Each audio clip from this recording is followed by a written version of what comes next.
ভারতের পশ্চিমবঙ্গে বিজেপি সরকার গঠনের পরে পুশিনের চেষ্টা বাড়িয়েছে বিএসএফ। দেশটির নাগরিকদের একটি অংশকেও ঠেলে দিচ্ছে বাংলাদেশে।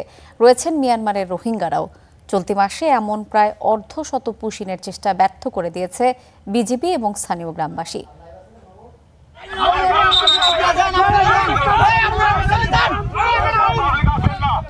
গেল মে মাসে ভারতের পশ্চিমবঙ্গে বিজেপি সরকার গঠনের পর হঠাৎ করে বাংলাদেশে পুশিন চেষ্টা তীব্র হয়। দেশটি ঘোষণা দিয়ে তাদের নাগরিকদের একটি অংশকে ভিনদেশি আখ্যা দিয়ে বাংলাদেশে ঠেলে পাঠানোর চেষ্টা করে যাচ্ছে।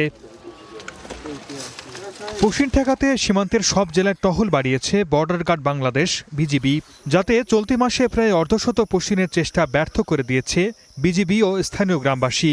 এর মধ্যে জুনের প্রথম 2 সপ্তাহে চেষ্টা হয় 30টির বেশি। পঞ্চগড়, চাঁপাইনবাবগঞ্জ, ঠাকুরগাঁও, ঝিনাইদহ, লালমনিরহাট, কুষ্টিয়া, মেহেরপুর, জয়পুরহাট, যশোর, সিলেট এবং নেত্রকোনায় সবচেয়ে বেশি পুশিনের চেষ্টা করে ভারতীয় সীমান্তরক্ষী বাহিনী বিএসএফ, যা ব্যর্থ করে দেয় বিজিবি। এর মধ্যে ঝিনাইদহে পিজন ভ্যান দিয়ে সরাসরি নথিহীন ব্যক্তিদের পুশিনের চেষ্টা করে বিএসএফ।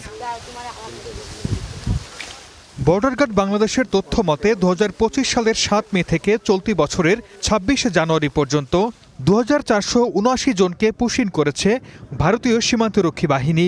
এর মধ্যে 120 থেকে 126 জন ভারতীয় নাগরিক রয়েছেন মিয়ানমারের রোহিঙ্গারাও।